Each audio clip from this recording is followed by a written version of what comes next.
also want a subsidy to slaughterhouses? Pardon?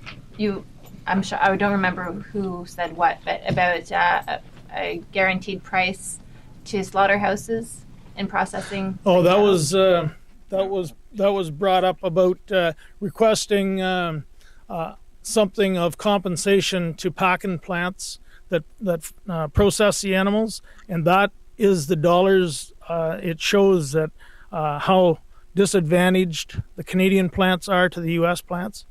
So they're asking to get a level playing field on that, and that's about the amount that was used was $31.70, and that's about the difference in having an animal processed in Canada rather than the United States.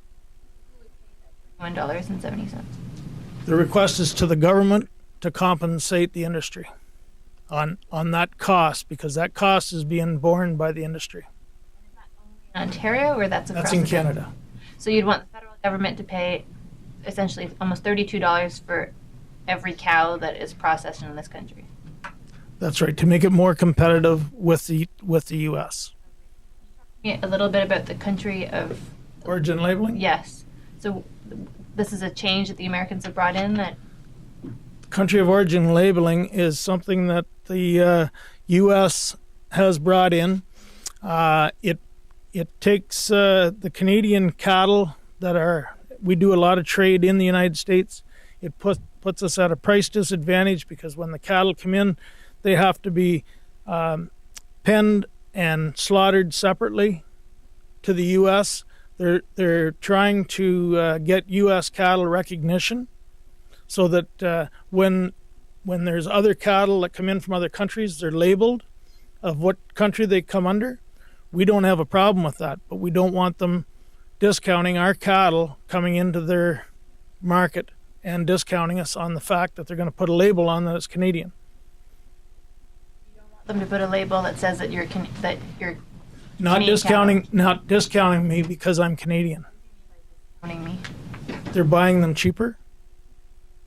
They're buying our cattle at a discounted price and labeling because they have to segregate the cattle within that country under their new laws.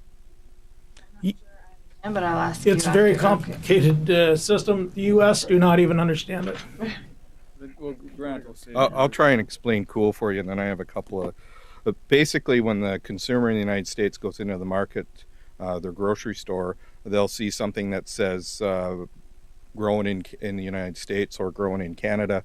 Most consumers will say, I want that American product. That's their way their nationalism works.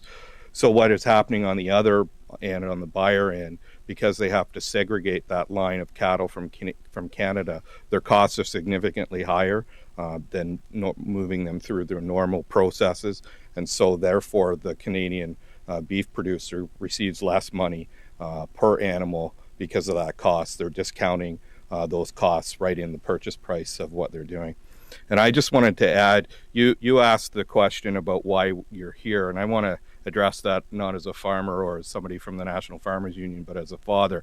I have 3 children ranging in age from 14 to 9. They're good young farmers. Our 14-year-old daughter runs a farmer's market stall and could sell anybody, anything. And yet what they're growing up watching is their parents working around the clock, off the farm and on the farm, just to make ends meet. And we're far more lucky on our farm than most because of the types of off-farm jobs that we have.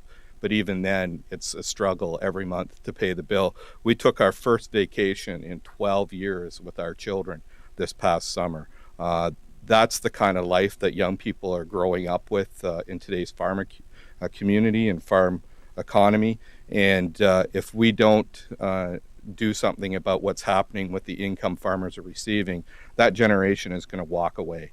And we won't have anybody producing our own Canadian food, so that if borders get closed, if we have disease outbreaks at some place out in the world, we don't have the people who are trained to actually grow food for us in Canada. And that's a very serious issue because you cannot train a farmer in a classroom. A farmer has to learn by experience, by able to understand how their animals work, that they work with every day, and also to understand the patch of ground